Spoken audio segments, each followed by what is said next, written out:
And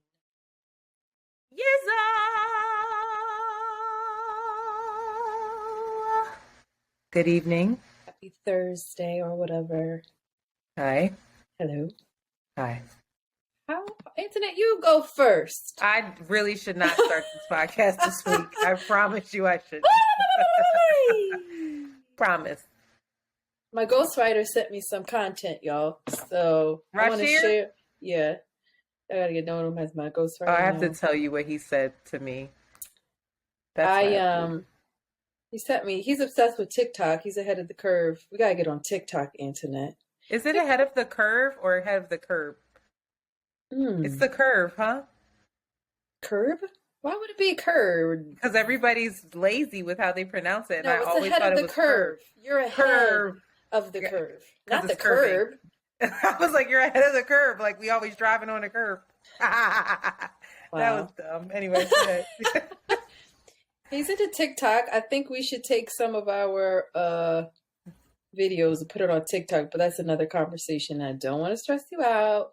But anyway, girl. You manage TikTok. He sent me this brilliant white woman, and I want to share with y'all what she said, just to get the people.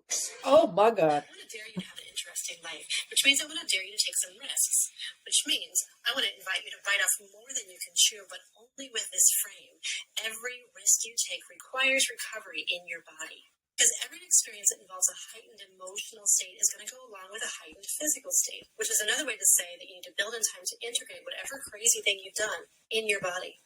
Depending on what you've done, this might look like shutting the blinds and getting more quiet, or it might look like turning up the music really loud and starting to dance like no one's... I noticed that they talk very quickly on TikTok. We would have to be able to... It's edited like that, silly. Oh, they speed it up? Yes. Girl, you need to manage the TikTok. No, I swear to God, if I manage one more fucking thing, Around the Way Curls will be done. What in the goddamn world? Anyway, what that white woman said. You can speed up your reels too, right? There's a thing to speed it up. I just thought they were speaking very quickly, and I said, "Wow, these people have." Really we would never make it with our long-winded asses. I was like, well. Especially you. You be taking them long pauses. What she's saying is that in order to live, she encourages you to live a life of risks, right? But the physiological consequence of taking risks impacts you. It's fucking stressful to do things that you've never done before. So you have to make sure that in order to balance out and to process the risk that you take, you have a practice, like a physical practice to calm you down. I know for myself, I will take off more than I can chew, and I will take and from many different areas of my life, and never have a space to like manage the stress that I'm going through. So you're just constantly in a space of like, oh my God, versus like, all right, I'm mapping out, like I know I'm about to take on the Christmas village, and like this is gonna be a lot. I know it's gonna be intense. I don't want to miss this opportunity. I want to put my all into it. So that means you have to like quiet other parts of your life. You have to like figure out how you make more space, whether it be walking, taking exercise, having sex, whatever it is. You have to figure out how to process these big risks in your life. And that just made so much sense to me. And I was like, oh, it just hit different. It's like there's nothing wrong with doing a lot of shit, but if you're doing a lot of shit and you have no balance to it, and it's not like managed well, then what the fuck? But shout out to that woman. And I think a part of that in this moment is that I'm gonna go to Atlanta. I'm gonna go to Atlanta. It was around doing a lot of work. I was going to do a pop-up. I was going to go sell a bunch of shit. and I could feel the stress just eating me alive. And I was like, no, I'm not going to do that. I'm just going to go and I'm going to meander and I'm going to walk around and I'm going to explore and I'm going to offer myself a moment of reprieve before shit gets wild. So I'll let y'all know how that goes. I know Atlanta's in deep mourning right now, so maybe it's not the best time to go. But I think this is important. I think that's a major key for you too. You're like, fuck that, I don't want to do that, but I think that is a major reprieve key.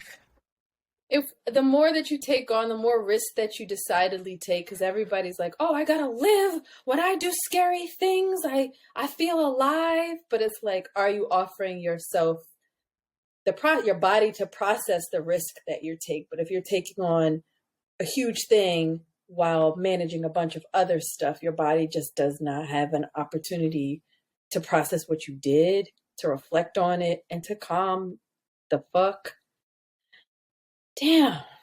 So that's what's going on. How are you? I don't feel like I'm doing anything scary right now in my life. I feel like everything I'm doing right now is not scary. It is just a life suck. Or it's something that I enjoy. I enjoy Around the Way Girls. It's not scary to me though.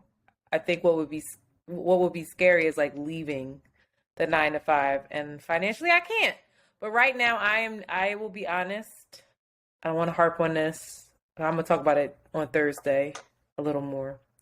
But I'm nearing my breaking point. I know that clip of me like zoning out was funny, but like I wasn't zoning out based off of what you were saying. I was literally that exhausted and like just kind of short-circuited, it seemed. And like the more I looked, like the first time I watched the clip, I was cracking up. Like, girl, you got to reel it in. And then I saw it again and was like, wait, this is disturbing. And like Beyonce, you was doing a Beyonce on us. Yeah, and I'm not Beyonce. We're getting paid like Beyonce. And so it's, anyway, I was nearing my breaking point so much that I had a reading done. Oh. With a friend, with a homegirl. I love that for you. I went and got a reading done. Did your light just go off? No. Oh. I went and got a reading done, and basically the reading confirmed everything that I was feeling.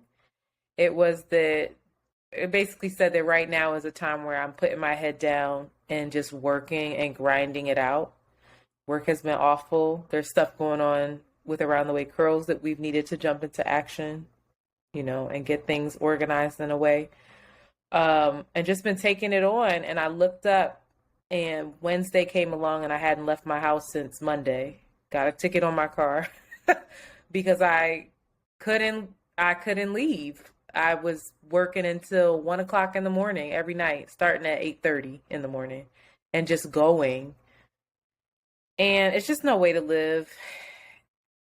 So I'm very disappointed in myself that I'm still having this conversation. I feel like a broken record.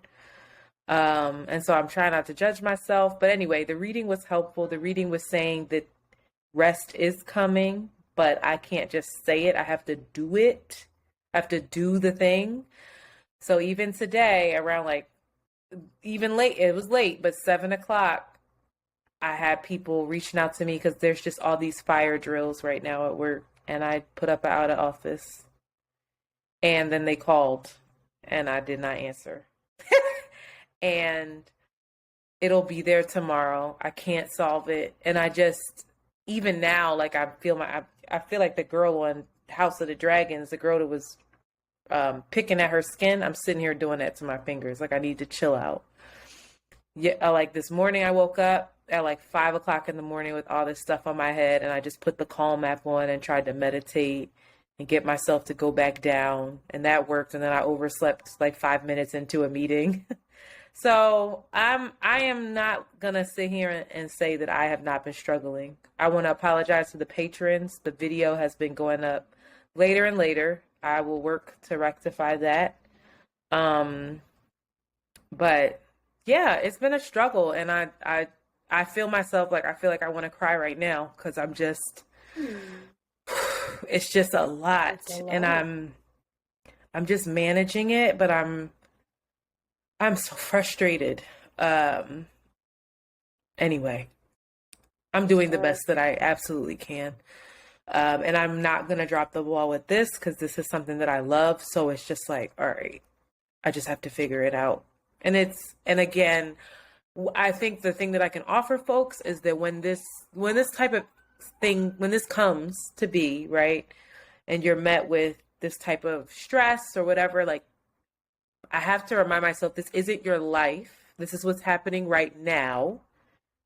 You can work to change it. Mm-hmm. This is not how everything always is. Like, I have to just put things into perspective of like, right now, this is what's happening. Mm-hmm. So I can just put one foot forward, but it's been a lot. It's been a lot the last couple of weeks. So, and then I'm planning like a baby shower, and it kind of all fell on me, and I'm so excited for it. It's this weekend, and it's with like one of my best friends. Shout out to Angela. And, I'm just managing it, and I know it's going to pay off. I know that the work that we're doing with the Roundaway Curls, it's going to pay off. I know it. I just have to stay the course. So stay the course and be in practice of rest, because the work is always going to be there. Yeah. So, and with that said, I want to prep folks that come the end of December, January, we will be taking time off. There will be a period of time where we are not recording. Maybe we can find some old episodes to put up, but just know that it's about to be like a friend zone kind of rest and reprieve. It's a podcast after seasons. Yeah, I can't be crying on the mic. So anyway, that's it. Oh, no, it's not. I had something funny to say. Speaking of your ghostwriter, Rashid, I want to play this, but I don't know if I don't know. It's rather long, but I found this clip of the Daily Show, and you know me, you know how I'm always like, men have feelings, and men need touch, and they need intimacy. Well, Trevor Noah feels the same goddamn way. And he talked about it on the show, and I just want to play it because I sent it to your boyfriend, and I'll wait to tell you what his response was. Why you send it to him? I think there was a Washington Post article that came out saying that men in their 30s are having less sex than ever before, in history. And I think it was framed as, and forgive me, but I'm paraphrasing, it was like framed that they're not having enough sex or not having as much sex as they would like to have, and the number has gone down dramatically over the past few decades. And so obviously that... Oh my God. Can you put the time in? I just fucked up. Let me fix this. Hold on. Because it was supposed to connect to this, and then the computer connected to this. Oh my God. One moment. Kidding. We don't need to edit this out the video. They'll be okay. All right, ready? That came out saying that men in their 30s are having less sex than ever before, in history. And I think it was framed as, and forgive me, but I'm paraphrasing, it was like framed that they're not having enough sex or not having as much sex as they would like to have, and the number has gone down dramatically over the past few decades. And so obviously that study came out, and I was reading that, and the first thing I thought was like, well, you don't know how much people are having sex. You know how much people told you they're having sex. That's the first thing. But even if it is true, it was interesting to see the conversations that came afterwards. Because then some people were saying, this is why we need to have a right to sex in this country. You need to have a right to sex. No, and I think it got, that's why I say bad branding. I think what some people were saying was, we need to decriminalize sex work in America and in the world because we've created these structures that now make people ashamed. And that conversation, I don't even think I'm, close to being qualified to speak on. I think sex workers have actually started many great conversations around how they think the industry should be formalized and changed. I found it interesting how the framing always talks about men and sex alone. No, but it never talks about two things. One, very seldom in society do we talk about how the expectation of sex was often set by a society controlled by men, and women were just subject to it, And as that has changed, you would hope that now the dynamics would change. But it also makes it seem so one-dimensional. They go like, women, men aren't having the sex that they want to have or wish to have. And I go like, how much sex do they think they're supposed to have? Let's start there.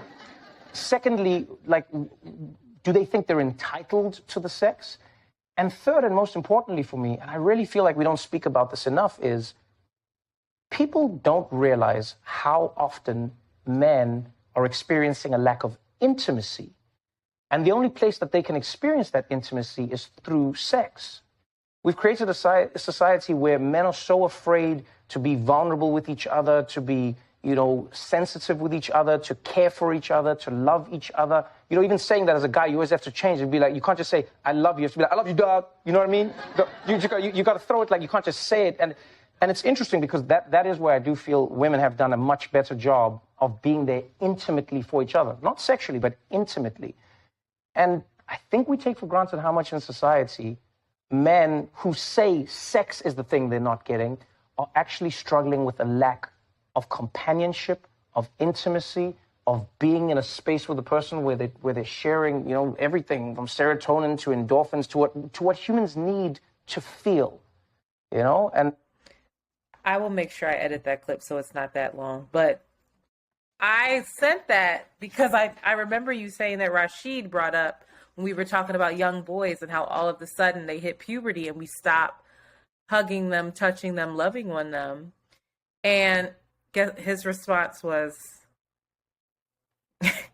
aw, cries in South African. And I was like, I wrote him and was like, Rashid, I'm fucking screaming.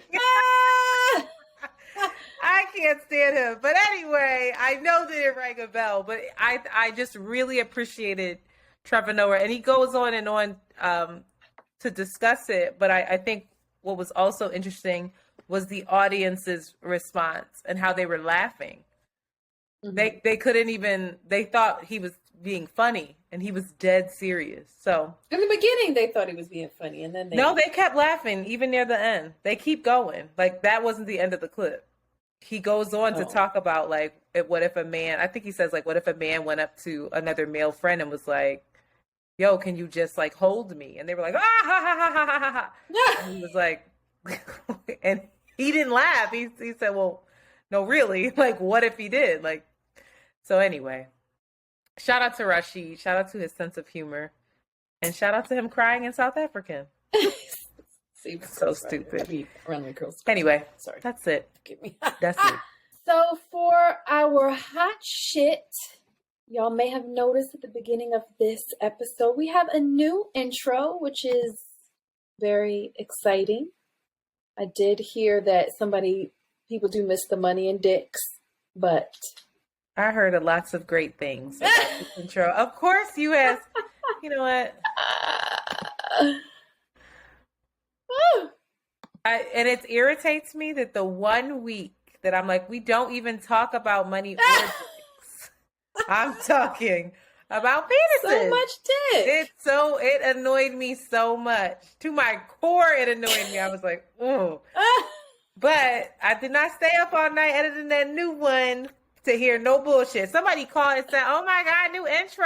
That's all I wanted to say and hung up. So we're good. My brother, my sister's husband, let me know that he thinks it's bullshit that we changed the intro, but it's tricky. The profound of the profane, I just feel. We need to do we need to let it cook a little longer because we only a week in. But in like a couple months, let's just see how people feel. Like, is it the profound and the profane or is it money and dicks? Money and dicks will always be there. It's the same thing. Anyway. It's not the same. The profound and the profane is not money and dicks. Love and light, money and dicks. They're interchangeable. They mean the same thing, basically. All right, well, I want you to know what I went through to try to find all those ambient noises and try to recreate that old sound. I had to go through all of my old iTunes purchases from like the last 2 years. I went back to 2020 and was like, when did I make this fucking intro? So now I'm smart. I smartened up, was like, save the whip file, like save the garage. No, it sounds seamless. It sounds clear. As much as Okay, y'all may good. have loved the old one, it was That sounded trash. amazing. It was echoey. It sounded terrible. Hurt my ears every time I heard it. I hated hearing that. Ouch. And you know what's Owie. crazy? If I ever, and Mandy said the same thing. I think Bridget too. Jay, they were like, if I ever heard a podcast intro like that, I would log off so quick because I would think that was the quality of the actual podcast. So it wasn't giving best foot forward. All right, it wasn't giving that. It was giving Zoom. My beatboxing was very good in the first one, though. It was not doing what it I had think done. you beatboxed incredibly in the second as well. I do. I do. Good job by you. And in other news, though, my mom texted me today, and I heard it, or I read it, and she goes, "Why didn't you tell me Jazmine was singing the national anthem?" And I said, "Girl, I don't know what you're talking about. Jazmine sang the national anthem for the World Series because the Phillies are in the World Series, and she didn't say anything. And it irritates me because I've been talking to her more than normal for reasons we don't, whatever. I just been talking to her a lot, and girl, she ain't say nothing. She looked good. She sounded amazing. This is the first time She said, "Do you tell me about all your little jobs that you do, nigga?"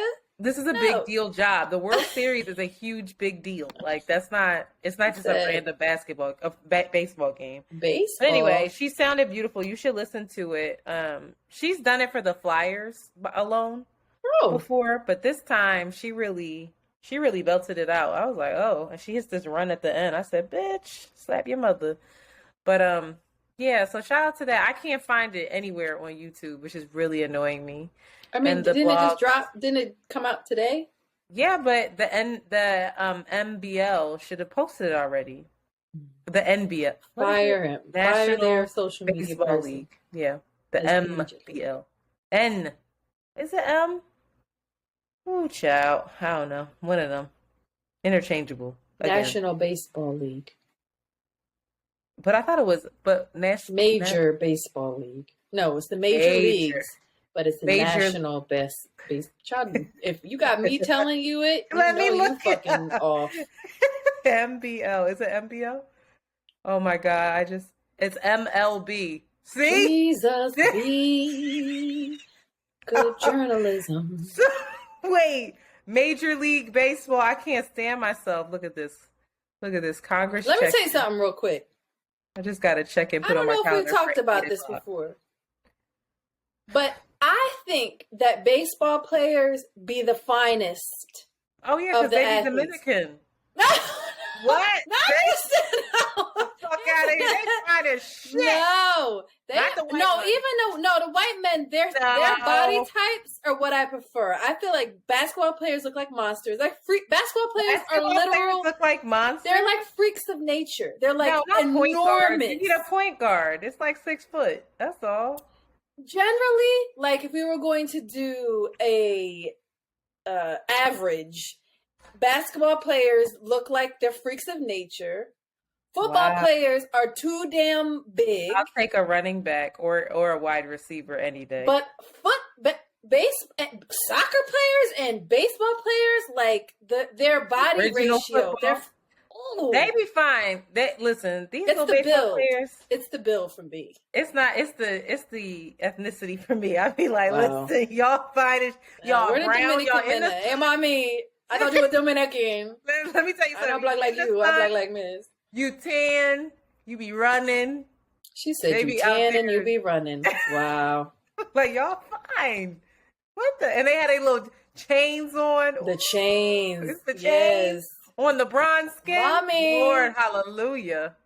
You like there's not that many like super brown skin ones though. And so that's why it surprises me that but it's that sun kiss that some of them look red. You know, they got that undertone to it. I'm like, ooh, child. They're bad. Baddies. And they got fatties because they run. They do. That's what I meant when I said they run. They got little fatties on them. So do the certain football players, like the running backs, the wide, because there's a certain level of sprint that they have to have in them. You're like a fat ass man, huh? They're not really splinting it. Oh, I love a good booty. Nigga got a fat ass. Let me tell you something, child. Listen to me now. I saw, it was actually through your friend that I saw this. Who? I saw through Jason Rosario's, damn, what's that man's full fucking name?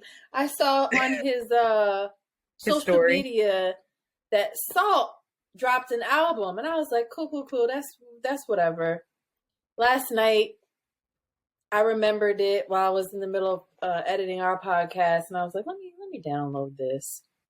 So they just released a brand new downloads. 5 albums they dropped. Full albums. I'm talking like 13 to 18 song albums. 5 of them. They did it free, basically off of the like grassroots, like, take all of these digital files. You can have them directly. It's not available on Spotify, Apple, any of your streaming platforms. They did it password only. They did it in a cryptic way that I was like, I don't know what the fuck the password is, and I just Googled it. But y'all need to download these albums ASAP. You need to go to salt.global. It's SAULT.global. I don't even know, once this podcast comes out on Monday, if this will be available to y'all. So you may have to ask other people that have downloaded it. But if by chance they extended it, the password is God is Love. And I listened to them yesterday, and I was like, I listened to one album. I was like, cool. I went to a cafe today, and I was literally crying in that cafe listening to these. So which one? Losing my fucking mind. What'd you say? To which one? To all of them? To all of them. Every last one of them, I lost my fucking mind to. They have different sounds. I mean, they have their general sound, but like one is, it's orchestral. It's basically just an orchestra. And I was like, if once black people tap into orchestras and start fucking that shit up and dominating that, nigga, like, watch out now. But to me, it feels like a bomb for the world in a lot of ways. So all of the songs are centered around a relationship with God, around faith, around hope, around empowerment, and not in a way that feels like kitschy or feels super, super religious. But it feels real. It feels authentic. It feels like these people are like living, breathing, and deeply, deeply invested in their evolvement and like have deep hope for humanity in a way that was so refreshing to me, because I'm always like, this shit is going to crash and burn and there's nothing we can do. And it really made me think about hope in a different way.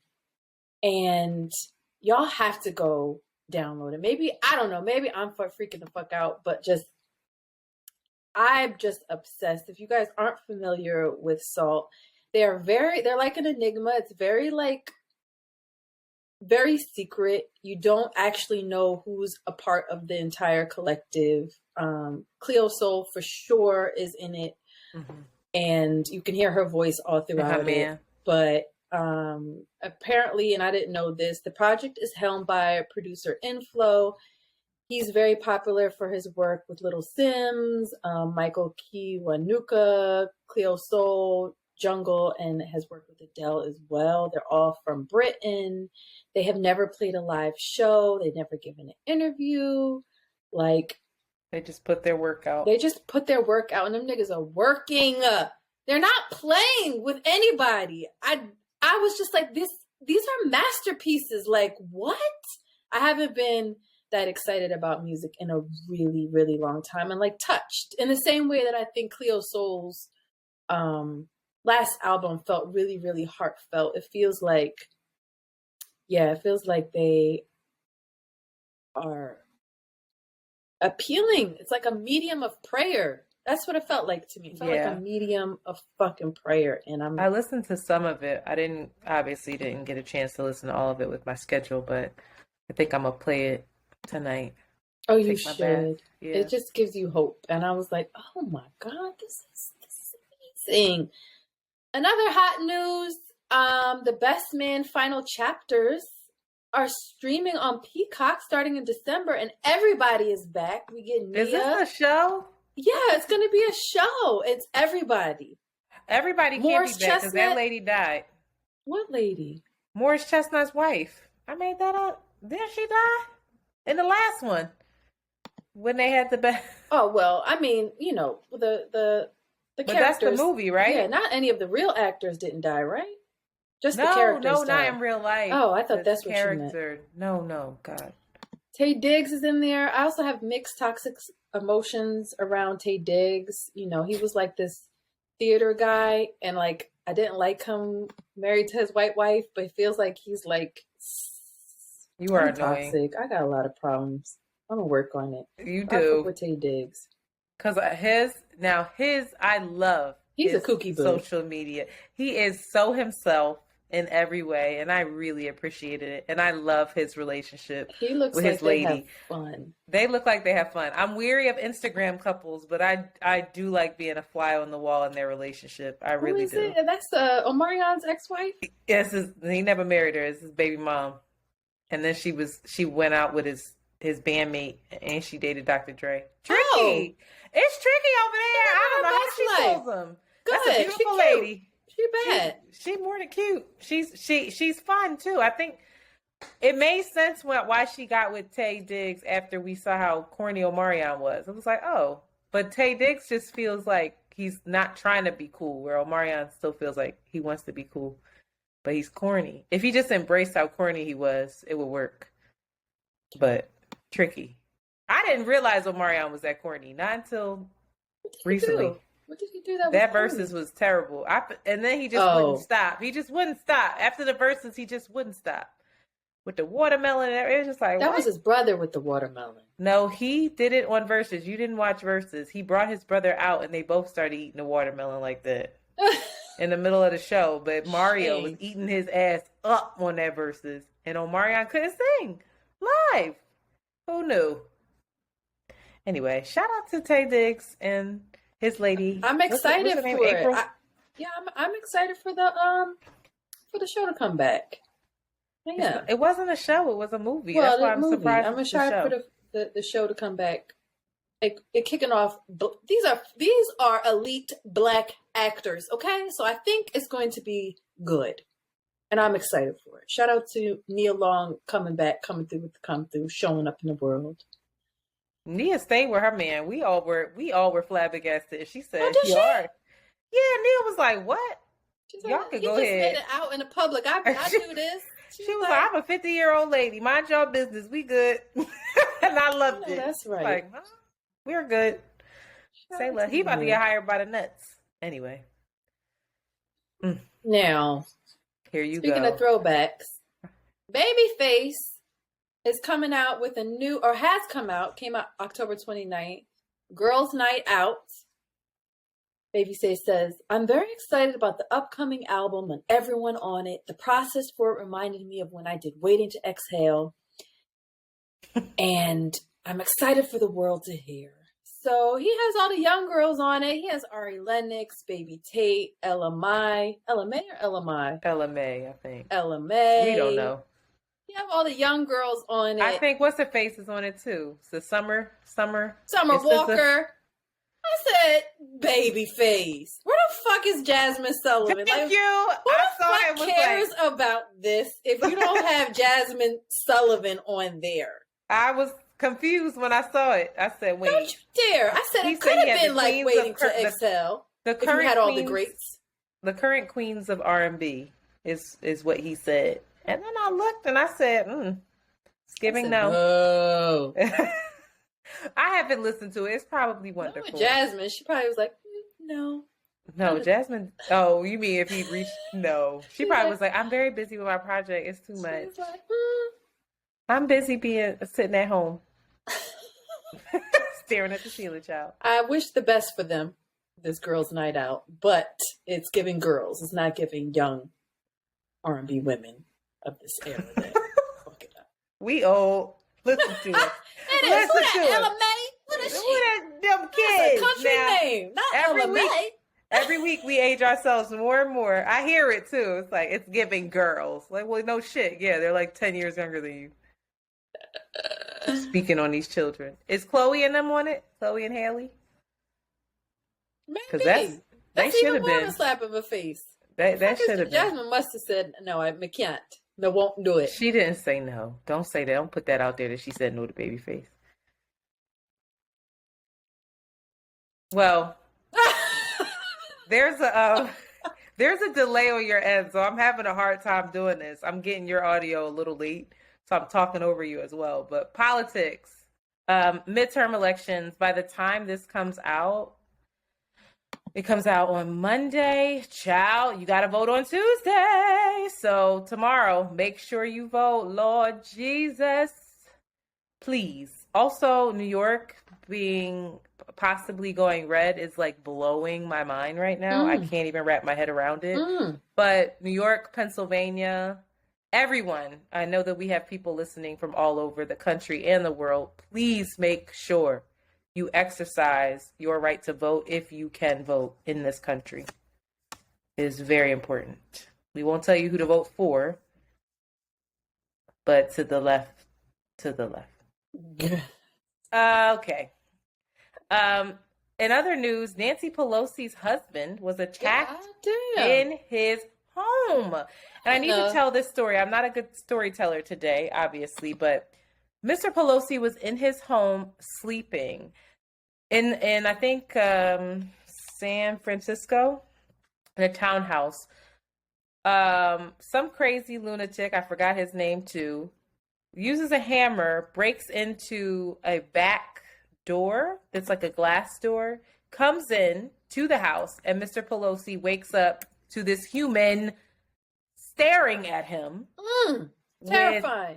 That has to be terrifying. With zip ties and everything the fuck else on him. And saying, "Where's Nancy?" Nancy Pelosi was in DC at the time. So, mind you, the home is monitored by the police. But because she wasn't there, they weren't actively monitoring it. Because Nancy Pelosi gets the most threats out of any one person in Congress. It makes sense because she has been in power for so long. Also, she's a woman, and also she's very outspoken in certain areas. So anyway. Not him being attacked by an immigrant. Was he? He's from Canada. He's getting deported. Really? David DePape. David DePape? DePape? I don't know, child. But anyway, this man goes on to say, you know, my wife's not home. How can you and I resolve this? And he says, I'll wait for her. And he's like, she's not going to be back. So this is like some shit out of a movie. So he tries to go into an elevator. That's how big their house is. Tries to go into an elevator. The guy prevents him from doing that. And then he somehow persuades the man to let him use the bathroom. He uses the bathroom. That's where he was charging his phone. Like all old people, they charge their phones in the bathroom for some reason. He was charging his phone. He calls 911. He starts speaking in code with, like, I think the phone somewhere in his pocket. The 911 dispatcher recognizes that something is up. And they're listening in, but they can't quite tell what's going on. So he's saying, like, well, what do you want with Nancy? What do you this? Like, he's not saying, like, yo, come help me, because he doesn't want to escalate the situation. Smart. Right. So they finally show up. As they're showing up, he and the intruder are tussling for the hammer. This is an older man, like an elderly man. They're tussling over this hammer, and the police witness him take the hammer and strike him in the fucking skull with it. He has skull fractures. He obviously falls to the ground. The police apprehend the intruder. The intruder is saying stuff like, listen, I have to do this so that everybody what did he say? I needed to do this so that I could set an example. And I wasn't going to kill Nancy. I was going to break her kneecaps, so that they had to wheel her in to Congress to make a point to say, when you lie, this is what happens. That is literally what this man had said.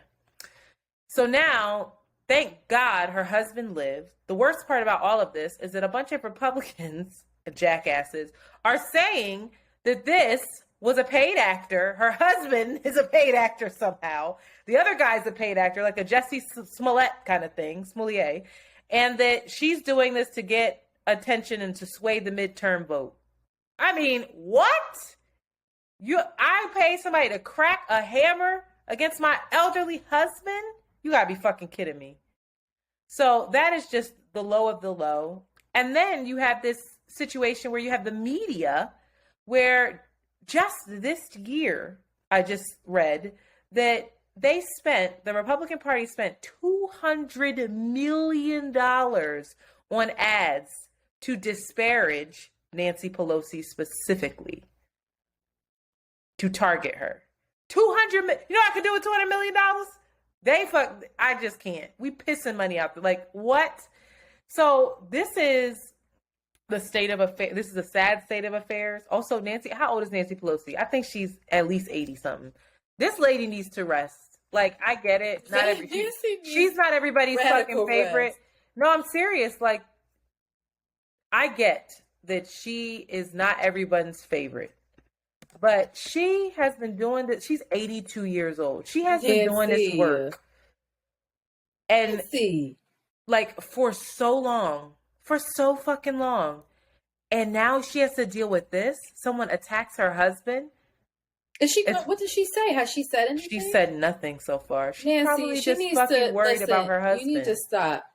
Pause. She's lived through the insurrection where they're like, "Where's Nancy? Where's Nancy?" It's literally, that man sounded exactly like the people from the insurrection. It's wild. It's really wild. So I don't know. I am very worried. It's not this is not the first time that members of Congress have been targeted. I will say that it happens the other way as well. Democrats, there was a spike in Democrats threatening Republican Congress members when Brett Kavanaugh was put on the court, when Obamacare was threatened, and when Roe v. Wade was overturned. So, but all of us need to get it the fuck together, because this is nuts. This is nuts. But it's also tricky because they really believe what they're saying. They believe she is a liar. Mm-hmm. So he's looking at himself as a revolutionary.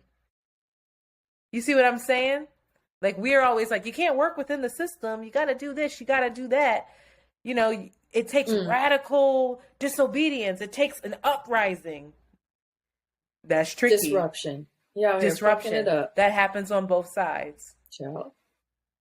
So the disruption sounds good until you're on the other side of it. When you're dealing with somebody who feels just as vehemently that they are right. So shaking it up, child. That's all I got to say. We need to pray for all of us, but definitely for her poor husband. I hope that he has like his cognitive abilities. You just never know. Is he in critical condition, or is he? He was. I believe he was released today, but you don't know what that means. Jesus. Yeah. Oh, I put this on here. Elon Musk buys Twitter and runs amok. I can't really get into this. Because I really want to get into this other thing, and I'm looking at the time. But Elon Musk, Twitter is now buying back the stock from its employees. Twitter is privately owned now. Like, it's not a public thing. It's what he is shaking shit up. Twitter has had more hate speech on it in the since he purchased it, and basically said like free speech, free all. Since I think it's since its birth.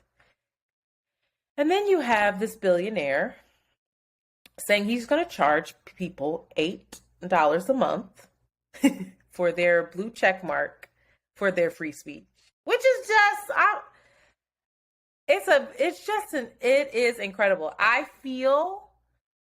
Listen, I don't really care about Twitter. I'm really on Twitter because Mandy and them be posting stuff about See the Thing Is, and I realize that we have followers on Twitter, so I'm gonna like repost.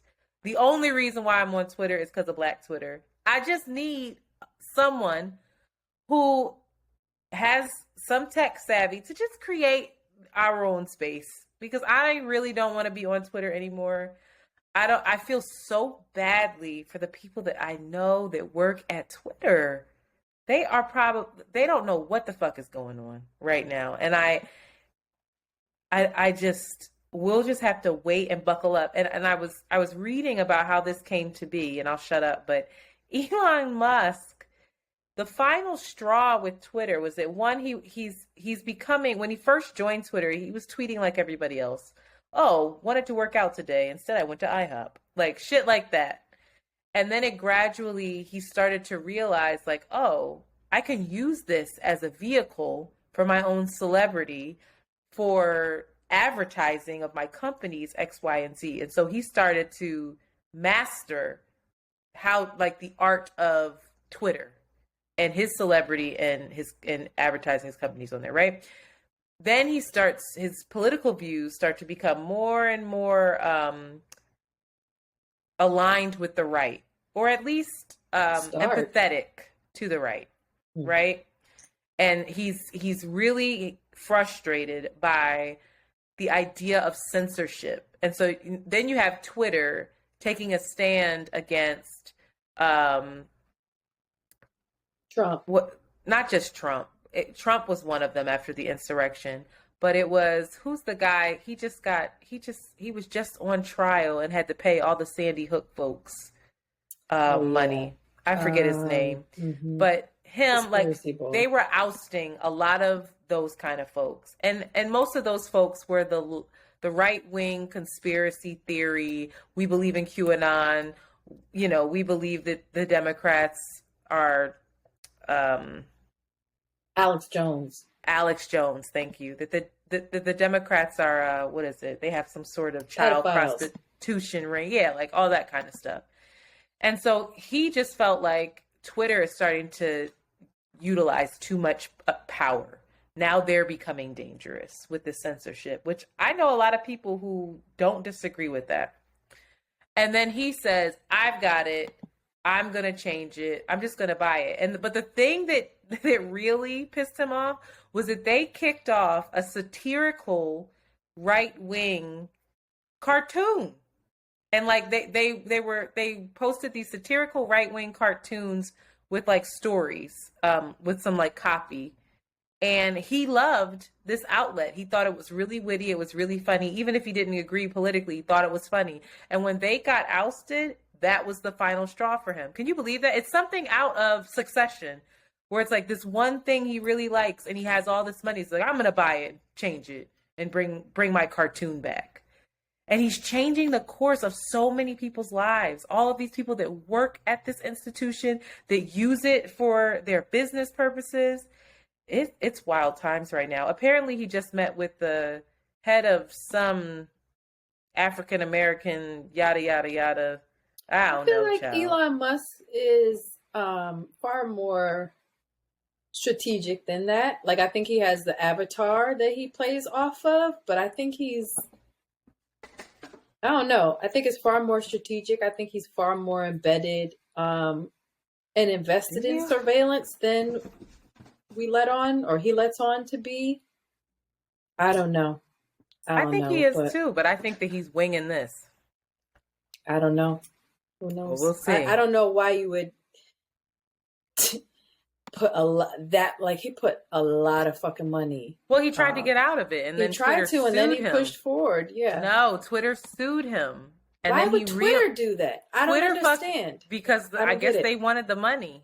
He had already said that he was. Then fuck Twitter then. Like, why would you do that? That's what I'm saying. We just need a black space where we can just have what Black Twitter was.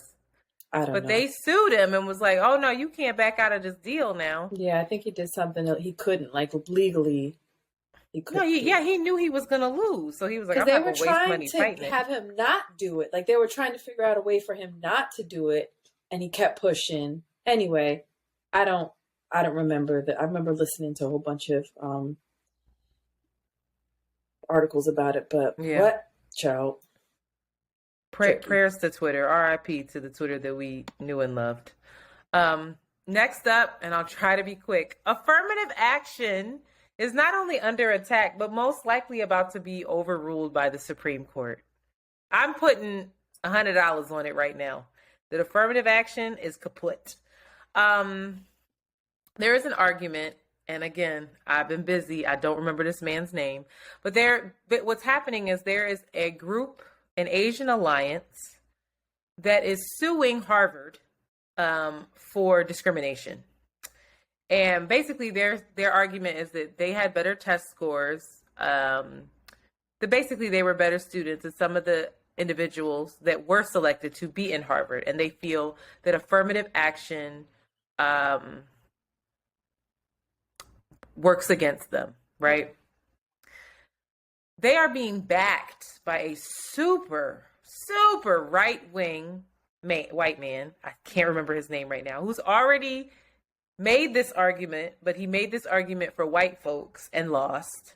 And now he's backing this group of Asian students.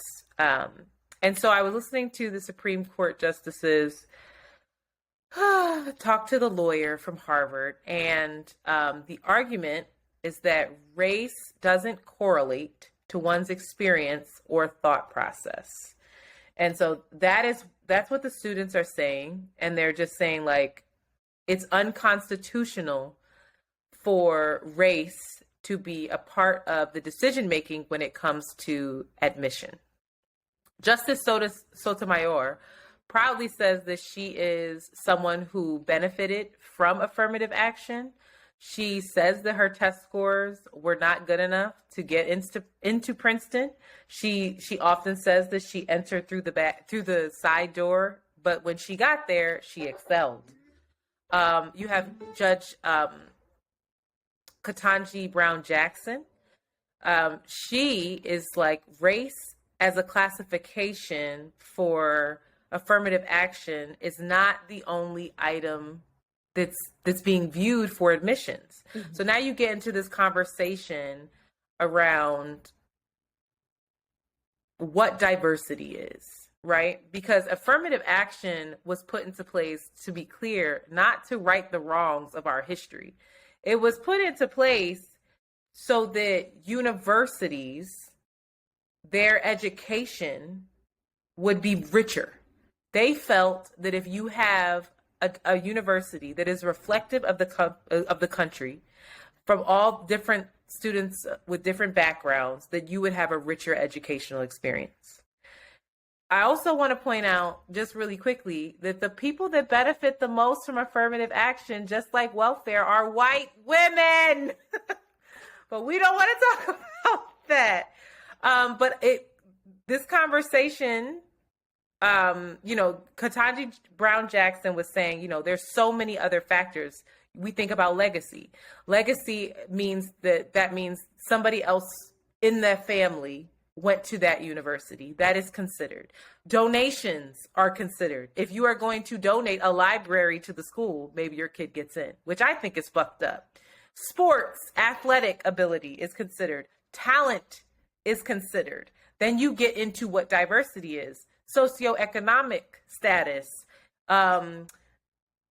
physical abilities, like are you an able-bodied human? Sex, gender, race is one of them, yes. Where you were actually from in the world. There's so many different things that make up diversity, but I thought it was interesting that can't say Republicans because you're not supposed to know how the Supreme Court the conservatives on the court, which again are the majority right now, they were hell-bent and stuck on this idea of diversity, and all they could attribute diversity to was race. So I just want to play this. Well, it happened almost as soon as the lawyer for the University of North Carolina, Ryan Park, made the standard pitch for diversity. Diversity is our nation's greatest source of strength. We live in a large and sometimes unwieldy democracy. And for that democracy to flourish, people of all different backgrounds and perspectives have to learn to live together and unite in common purpose. And he's barely done sketching out that account of diversity. I welcome the court's questions. Mr. Park, I've heard the word diversity quite a few times, and I don't have a clue what it means. When Justice Clarence Thomas, who is quite hostile to affirmative action, asks, what does diversity mean? I don't have a clue what it means, he says. It seems to mean everything for everyone. And that's all we... Coon Clarence Thomas. I can't with this one. He is bro, you don't know what diversity is and you're a black man and you're married to a white woman? Make it make sense to me. That's Uncle Ruckus if I ever knew an Uncle Ruckus. He is irritating me. But anyway, he goes on to say that, and then they go on to discuss precedent. And the precedent is that when this was tried, I think 20 years ago. Yes, 20 years ago. Really? That's all? No, that's not when it came to be. I'm saying someone tried to tried it to repeal it, or I don't know the proper legal terminology. But the justice at that point said basically, listen, we're going to uphold this, but we feel in 25 years it'll no longer be needed. So that's what all the justices, the conservative justices, are hanging their hats on. Is it, well, it's 20 years later. What's diversity? And then how do you quantify it? And how do you know when you've achieved it? And then they go on to say, well, you know, how Brett Kavanaugh, of course, well, what about religious diversity? You know, there's Christians, there's Muslims, there's Jews, there's this. That's diversity. How do you know if the student body is diverse in that way? And then the Harvard lawyer goes, well, the students have to offer that information on their applications. So he's like, oh, so they can qualify themselves however they see fit, whether it's race, whether it's like, this is all. So then it's all kind of subjective. So then he goes, if they have a great great grandparent that is a member of this minority group, this is how he says it, can they qualify themselves as minority? And then the lawyer kind of gets flustered and he goes, they basically self-evaluate on the application. So they're poking holes in this. Maybe there's a way that we tighten up, you know, what diversity is when it comes to college admissions. I heard you. But boy, oh, they're going to get rid of it completely. California actually has done this. And like they're all saying this has backfired. Our universities are not diverse at all. That we've done X, Y, and Z to try not racially diverse. They said diverse. Well, that's a good question. I think it's a very good question. What does diversity mean? What does it mean? But that's what the lawyer was saying. It's not just race that we're considering. We're considering all of these other things, but it keeps going back to race. Why? Because like diversity and race are they're intertwined in a way because your race has so much impact on the rest of your fucking life in this country. Of course, yeah. It impacts your socioeconomic. Yeah. So why don't they lead with race? Like why is that so taboo? Well, that's the problem is that the white people won't have that. They will not admit that. And not just the white people, Clarence. Well, that nigga doesn't count as Clarence. He won't. Mm-hmm. So, listen, I am telling you right now, I don't see a glimmer of hope that affirmative action within universities that it's going to be upheld. I But see. I have no hope. it's such a science. There's such a scientific method in terms of the research, in terms of the statistics, in terms of the ways that they can defend affirmative action and the importance of it and the consequence of it.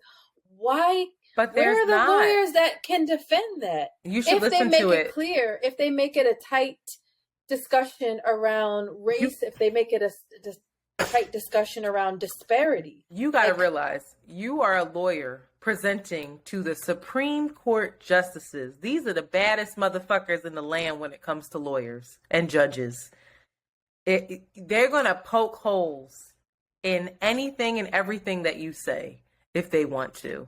They will have their way with you. So it's not that simple. That man had his graphs, he had his statistics, he had all his shit, and they were like, yeah, cool. But who's filling out this application? What are the determinations for race? And then they even went as far to say race doesn't exist. That's how they get you. I hate this. And then they went as far to say, well, I don't understand. How do you know if you're a part of this marginalized community? Can we define that? These are words that we understand in general, but when you have to define it in a way of like a marginalized person is someone who makes this amount of money in this state, like it gets really complicated. Toni Morrison said the very serious function of racism is distraction. It keeps you from doing your work. It keeps you explaining over and over again your reason for being.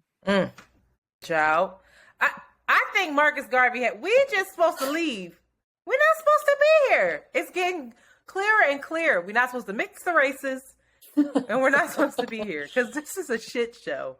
And next up, what they're coming for are gay rights. That's next on the docket. So, and I don't want to hear what's Joe Biden doing because guess what? Joe Biden ain't put these fucking Supreme Court justices on the court. Trump did. So elections have consequences. Here the fuck we are. Well, in the We Shall Overcome and Let's All Hold Hands, word on the street is that Julia Roberts' birth was paid for by Martin Luther King and Coretta. Can you believe it? I can. She said her parents parents had some sort of like performing arts. Julia was born camp on October 28th, and without the financial aid of MLK and Coretta, things might have gone differently. Her parents were poor liberals, and they befriended Martin and Coretta. And they said, yo, we on hard times right now. Like, we had to have this baby. I knew she was coming for 9 months, but we don't have the money. Can you please help us? Like, what are the logistics of that? How does that happen, y'all? We don't have the money to birth the baby. No, it's coming. Did you hear what happened? Her parents had that like theater school. So they have money for the baby, but they have money for the theater school. And Coretta and Dr. Kang was like, yo, can we put our kids in your theater school? And they were like, cool. We want our black kids in your white facility. Exactly. And so as a result of that, they looked out like, well, you took on our children when no one else would. And, I'm sure received threats and everything else. Julia Roberts, that doesn't surprise me. I'm just mad we had to wait this long to hear it. Do you like Julia? Do you have affection? I think she's before my time, but she was like the love child of pop culture Julia. For a long. You do? I like Julia. Yeah, I like her. Aaron Brockovich. I like Pretty Woman. That's my mom. That's my mom's favorite. Pretty Woman. Well, Julia is coming to the cookout, so shout out to that. Is she just because Dr. Kang paid for her and absolutely? Of course. I don't know that black labor qualifies you to come to the cookout. And the Dr. King said, I do not want my black kids around other black kids. They do not act well. We need to put them in this Jewish facility. Will you take them in? Julia Roberts is Jewish? I don't know. I made that up. Don't do that. And don't we are not about to be too much going on with Jewish people. Listen to me. Not today. Nope. They just suspended Kyrie because Kyrie ain't backing down. I feel like that Julia Roberts is not Jewish. Sense. Why would you do that? Why would you assume that? Anyway, it doesn't matter, but it's just like the Jews and the blacks have relationships. Now, they was tight. So do the Christians and the blacks. It would make more sense. Rashida Jones is Jewish. We know that now. I just got that. Anyway. And so is Zoe Kravitz. I knew that as well. Yes. Both her parents are. She makes a full Jewish person. Which is another interesting thing, because the conversations that we're having around Jewish folks is that I think we stereotype the hell out of them, and they're all the same kind of person and everything the fuck else. And then here you go with Zoe Kravitz ass.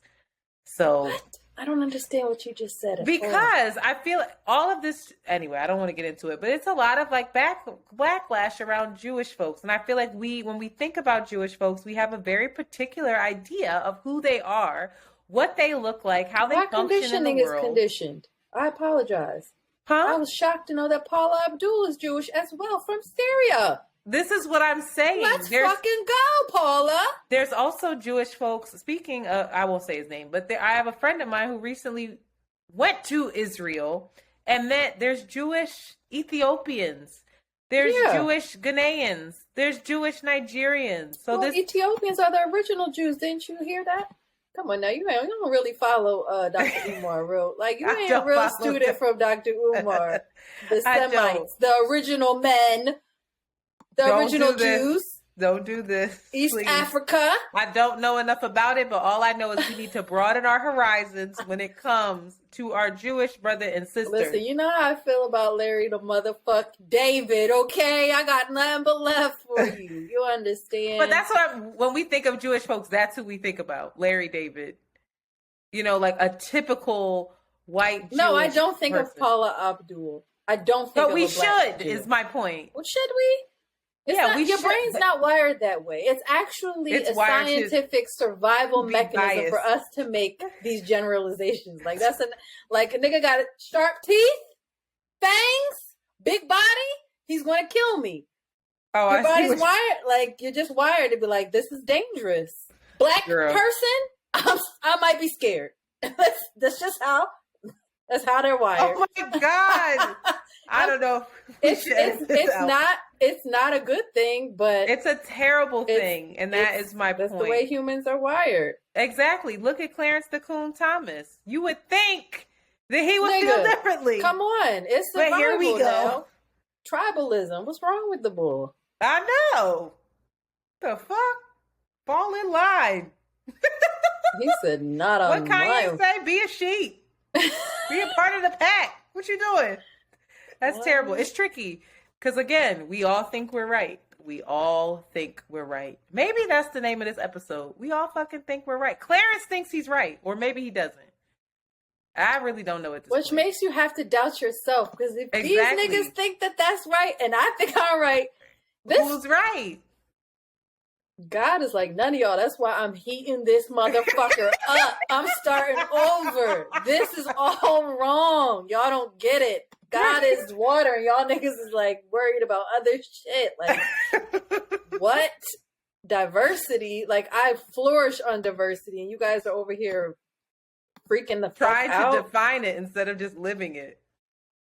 Trying to define it. We got to define it down to the scent you make, to the type of non-binary, cisgendered, all the alphabet. And it be the niggas with the recessive genes. That be the ones that actually biologically are in trouble. I get it.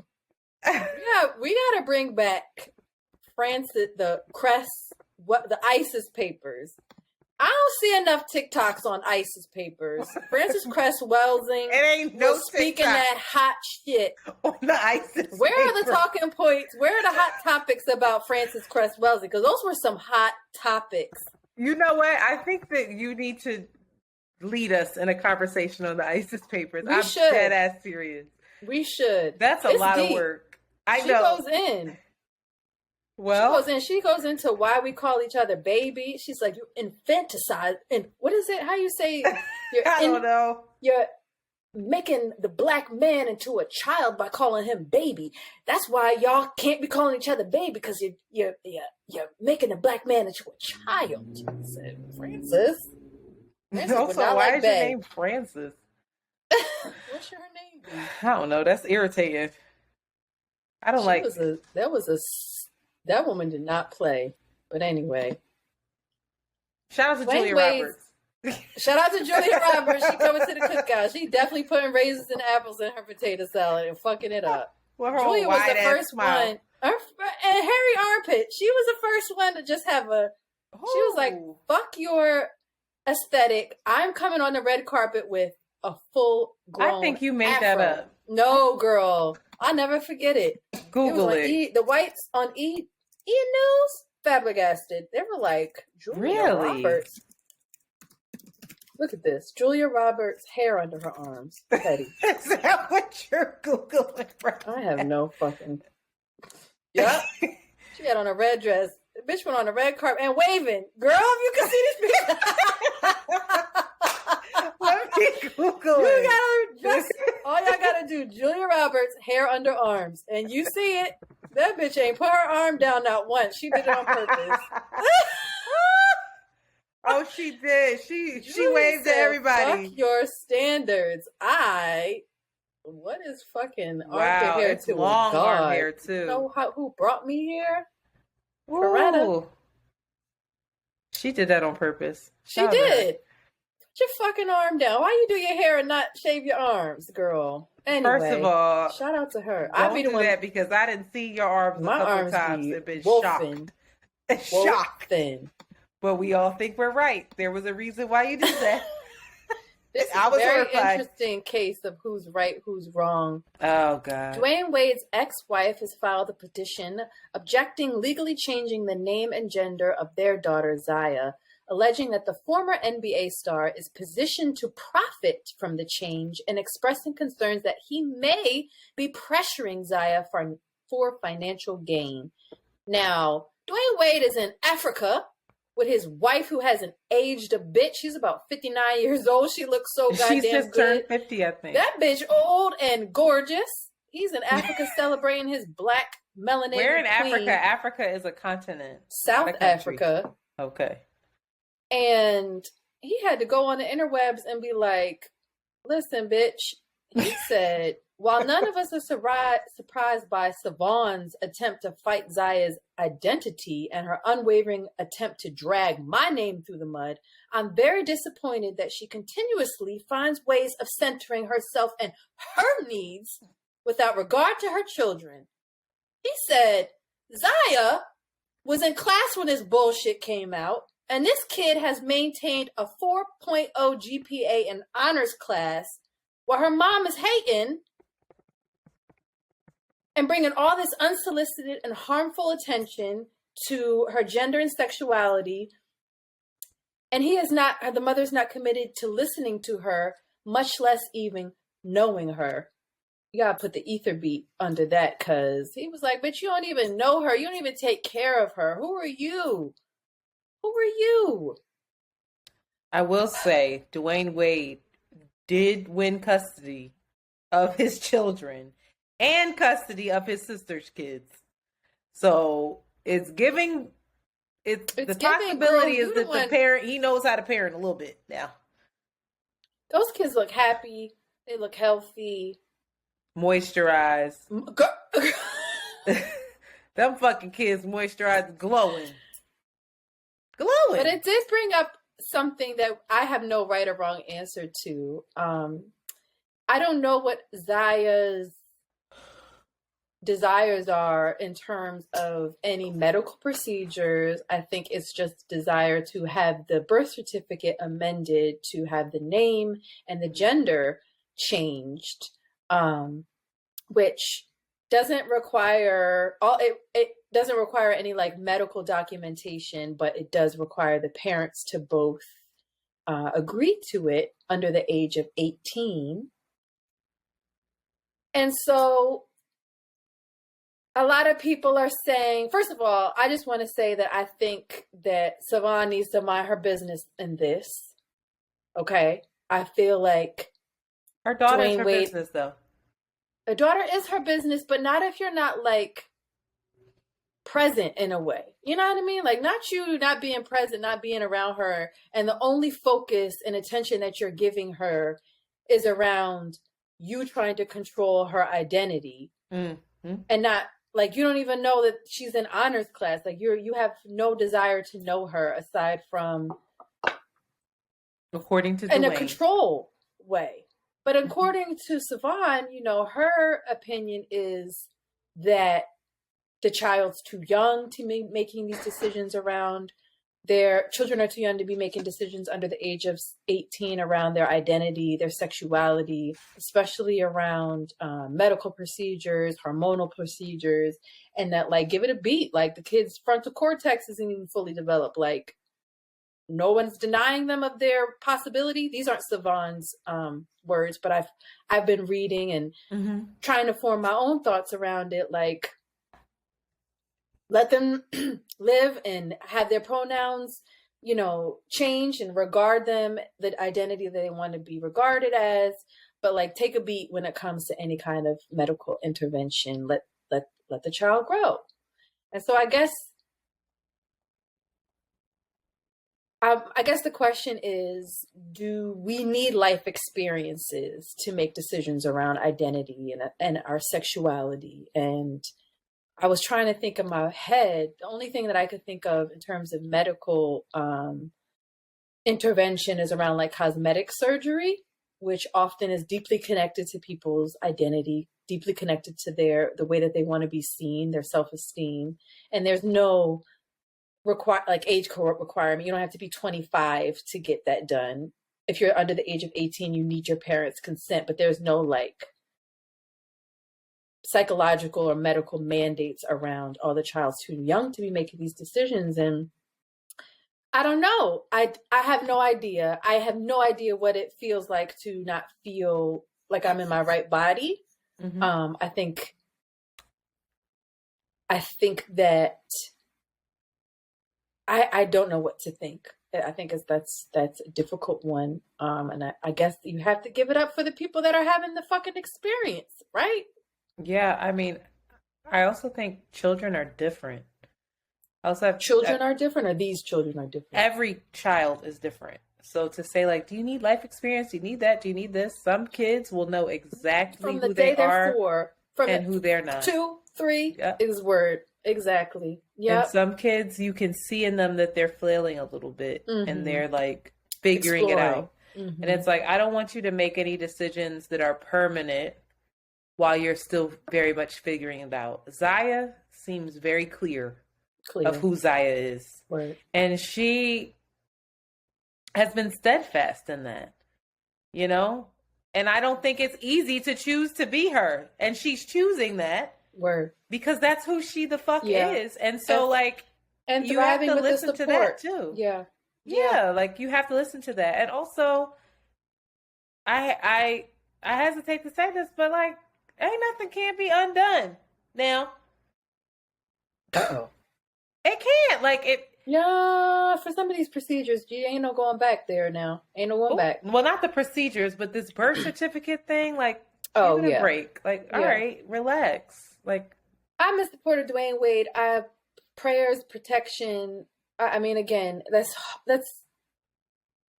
the rejection of a mother, which has nothing to do with your identity and your sexuality, is really, really hard. That's one thing, to not have your mom in your life, but then to have somebody trying to control you and not be in your life. So, yeah, I know that's a heartbreak. So a bomb for Zaya and for their family. And Joe, shout out to Dwayne for protecting his people and showing up, which that's all I ever see. Showing up. Finally, in regard to showing up, many of you have listened to our podcast. You have heard our guests, one of our very beloved guests, Erin, who's come on twice on the podcast, is in the hardest moment of her life right now. She recently lost her partner, Rodney, unexpectedly. And Aaron, for so many of us, is like the manifestation of self-regard, the manifestation of not sexuality, but like self-discovery, and just she is shown, and we have grown with her. If you follow her, Aaron Amelism, you've watched this woman blossom, and she's very generous and very, very, very open about her life and what she goes through. And she's a beautiful reflection for so many of us, and a wonderful teacher and inspiration. And she's in so much pain right now, and like she's even open about her grieving process. I look at her stories and I'm crying reading these stories, and her sharing the love that she had and the love that this man had for her, and the incredible loss and uncertainty that I know that she's feeling. And she just recently put up a GoFundMe because she wants to get out of the home, and I probably I don't know where she's moving to, but probably the city in which, her beloved roamed, and memories just follow her everywhere. So she has started a GoFundMe to help her relocate. Another thing about grief is it just shuts you the fuck down, and the basic things you just can't do. So in terms of her food and not being able to go to work and caring for her kid, like she just needs a time to grieve for however long. And so she put a GoFundMe up. She's trying to raise $10,000 to make the move, to situate, and to just find some reprieve with her son. The GoFundMe you can find through her Instagram, and her Instagram is ERYNAMELISM, Aaron Amelism. You can also send money directly to her Cash App so that no fees are taken out with the same spelling. Again, I know a lot of us love her and really care about her and want to see her be protected and held in this moment the same way she's done for so many of us, by her just being herself. So prayers to her. And finally is the collective loss with the death of Takeoff, which happened just, I guess, a week after I learned about the death of Aaron's loved one passing. And I didn't listen to Migos. Migos as the group are iconic. Like, they just are iconic. You never listened to them? No, I don't listen. I don't have never actively gone on Girl, to I like went to a whole Spotify concert. and like, you did? Yeah. At Madison Square Garden. I love Migos that and for Drake, you. baby. Oh, they did go on tour together. No, that wasn't my I missed that. I missed that bus. Yeah. But I knew of them, of course, and he was tragically killed. I don't know the exact date, damn it. This week, unexpectedly, in Houston, while playing dice or playing some type of game. While living his black ass life. With Quavo, with his uncle, or his uncle. Migos, they're all related. So Quavo is his uncle, and then Offset is their cousin. They're all family. Takeoff was the inspiration for Migos even starting. Arguably the most talented and favored of the rappers by many. And sweet, quiet, humble, not in the drama. From what I saw, funny little, asides he would often share. And it's just been really sad and interesting watching everybody's collective responses to his death. A lot of, I think the first thing that I noticed was just the deep regard everybody felt, how everybody was just fucked up. You could feel how broken a lot of people were by this, confused by it. I still don't quite know what led to it, but all we know, the sounding reason is that it was fucking senseless. Like, it did not need to happen. It should not have happened. And why does this keep happening? It felt also very, very familiar. Yeah.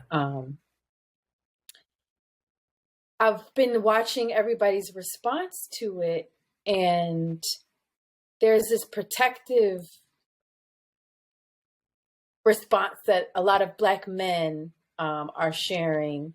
I don't know the rapper's name, but a lot of people going online and screaming at the camera around how to be more street smart. You can't go to other people's cities and they're telling you, we got bitches, we got weed, we got your back.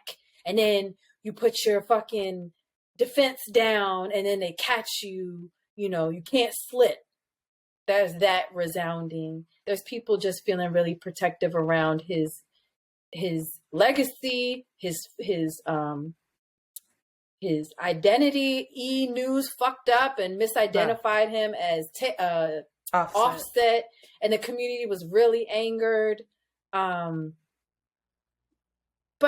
in all of the not misconstrued, but all of the takes that people are offering, there's just like this deep protection, like this protective nature, this mourning that they all want to do and are doing in their own ways. I think is really disheartening and nuanced and deep. And I'm also not connected to that street life where you can't put your guard down. Like, it feels so like a prison that they're asking these men to live, of like, you can't go anywhere. You can't trust anybody. You know, you can't post where you're going to be, similar to the last Philly rapper that was murdered. You can't have enjoyment. You can't fucking relax unless you're like. I wish we had this energy for the people that violate, that pull the trigger. Exactly. It's like we come for, like, you should have known better. You know that there's evil out there. It's like, well, where's that energy for the idiot who did this? Like, but again, I feel like it's when you grew up in a certain way. Like, I even hang with niggas that, even Rashid, like, he has a hypervigilance that I don't have. I was walking with somebody yesterday. The way that he was looking at everybody, stopping mid-sentence, like, he was super hyper-vigilant in a way that he couldn't fully be present. He couldn't relax, and it's embedded in their DNA. Like, not just from the hood, predator, but like, it's predator or prey.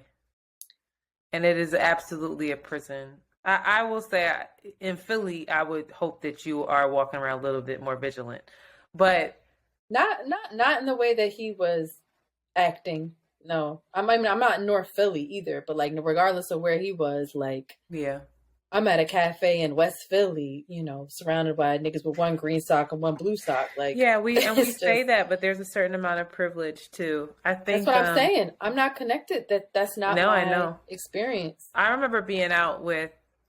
And I got really upset with him, and I had to check myself. I was out with my friend Black. It was me, Black, George, Lonnie, some other homies. And this car pulls up, and they know the person in the car, so they're like, "Oh shit, what up, what up?" Meanwhile, I don't know this person, so I'm looking around us, and we're in Flatbush, and this dude was eyeing Black for like a block. He's behind this newsstand. He's coming back out, peeking at him. He's going back around. And the way that I like punched Black in his back, because I was saying his name over and over, and he wasn't listening to me. And I punched him to get his attention. I was like, you need to pay attention. And like, got really angry with him and upset. It was more about me being nervous for him. I was like, they fucking plotting on you. You're not even watching. And then he turns, he was like, oh shit, I'm slipping. And like, looks at the dude like, what, I see you kind of thing. And then the dude walks off. But just my reaction to like me being angry that he had some joy seeing an old friend, catching up with him on the corner, the friend's hanging outside the car. He's catching up with the friend he hasn't seen in years. And I'm furious because he's not watching his back. And just in that split moment, he was about to get got.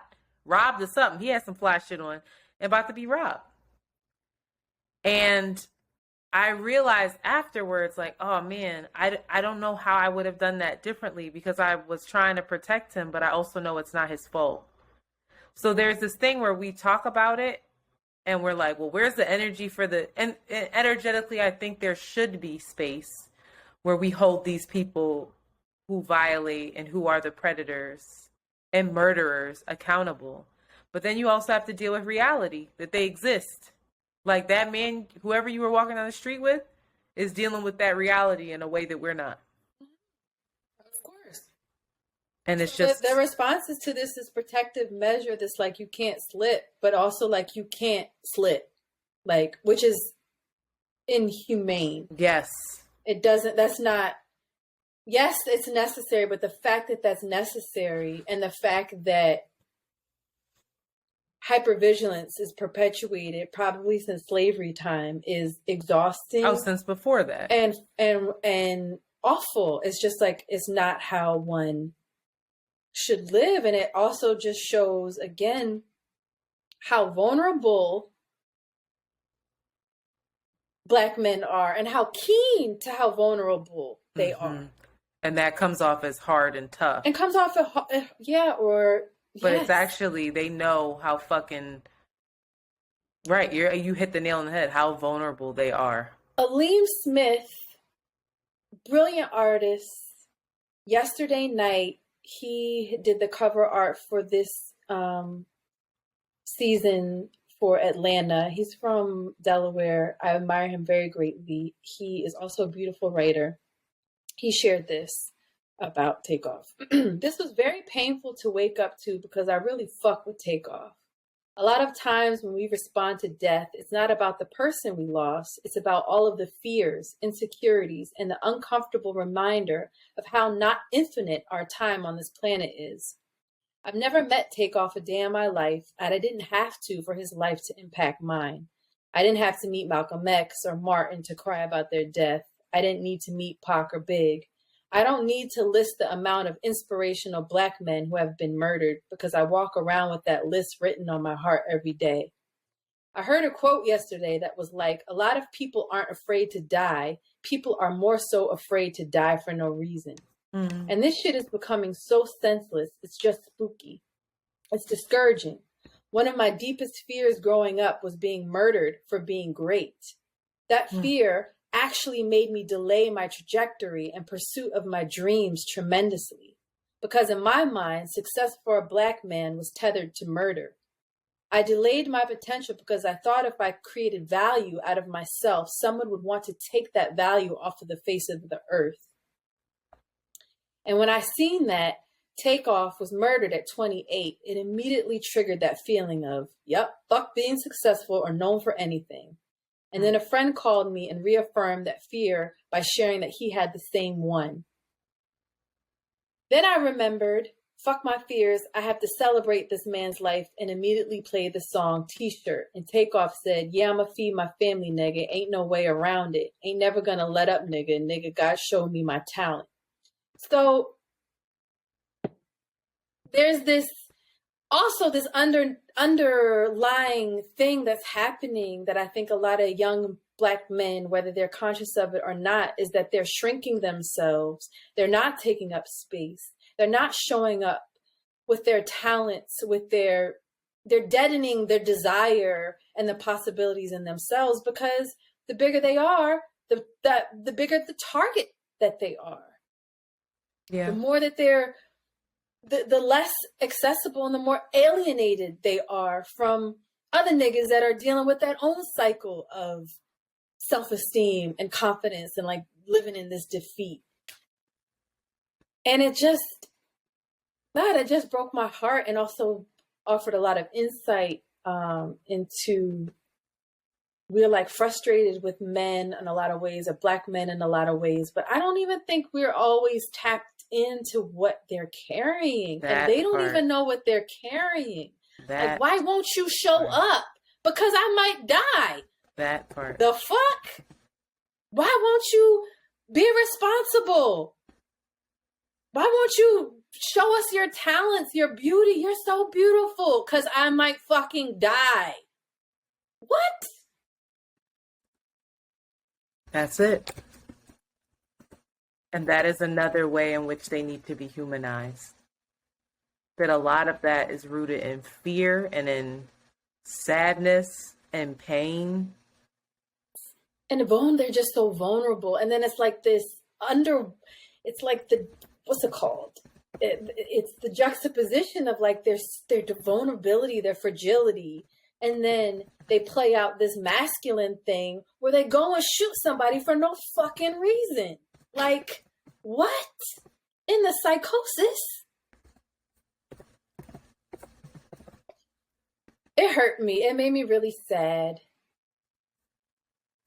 And another response that I'm seeing by the collective is embarrassment. Embarrassment? People are embarrassed. Like, why does this keep happening? Why do we keep, like, this isn't happening? You don't see this shit happen to the Jonas Brothers. You don't see white men having to deal with this. Why are we killing each other? You're reinforcing the fucked up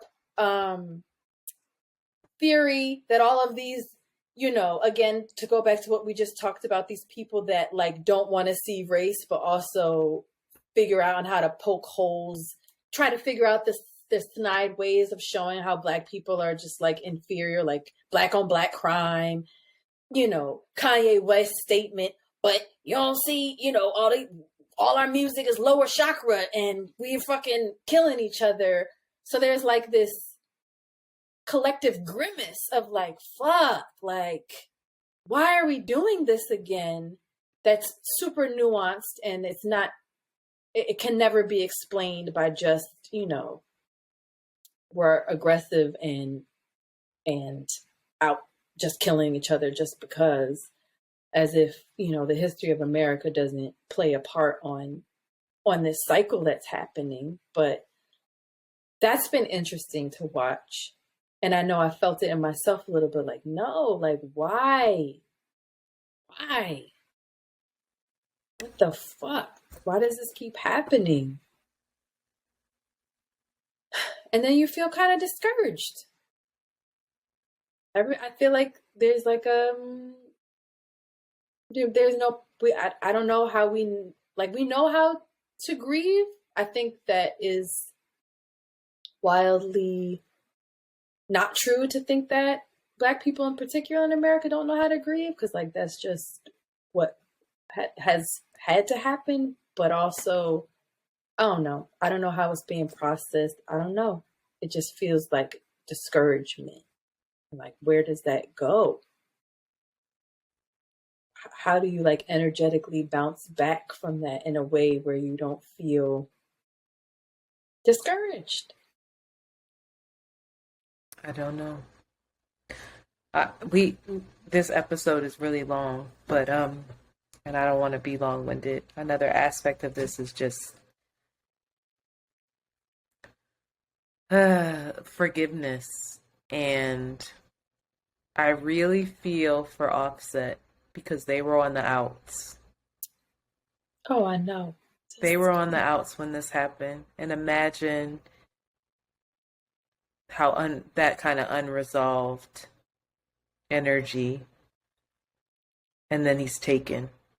And then I really feel for Quavo, who witnessed it, who held him, who watched it, stood there and watched it bleed out from his head. What does that do to a person? What does that do to the people around him? How does Offset show up as a dad to so many, as a husband? How do you do it? I don't know. It is truly sad. I think when we get to the part about embarrassment, I think embarrassment is usually rooted in there's a role that we played in it, and that's where the embarrassment comes from. Mm-hmm. And I think we all need to collectively think about the role that we play in it. And I don't know what that is. Maybe it's that we aren't humanizing men enough and recognizing the realities. Maybe it's that we're consuming shit that promotes certain lifestyles.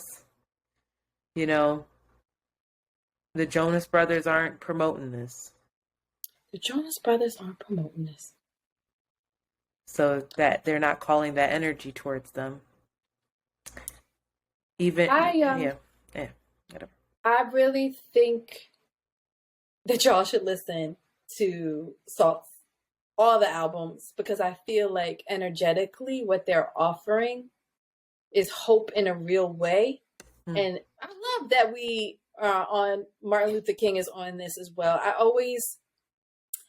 Hope is dope. I always connected hope to some type of surrender, some type of, it feels like you're just giving it up to God and you're just not present, and it's almost a defeated energy.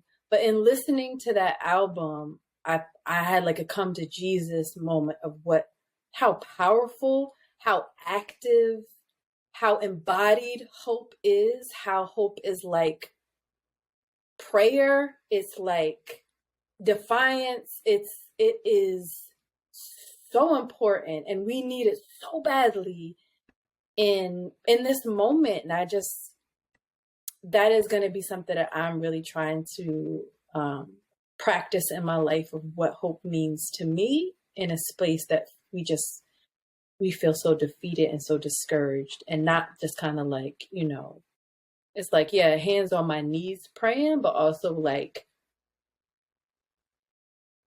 I don't know, it's a different kind of energy as well. It's an active energy. So that's it. Rest in peace. Rest in power to Aaron's beloved Rodney, also to Takeoff, and to all of the lost ones, all these Black men that are taken from us, collectively and personally. We feel it. I think with that, we're out.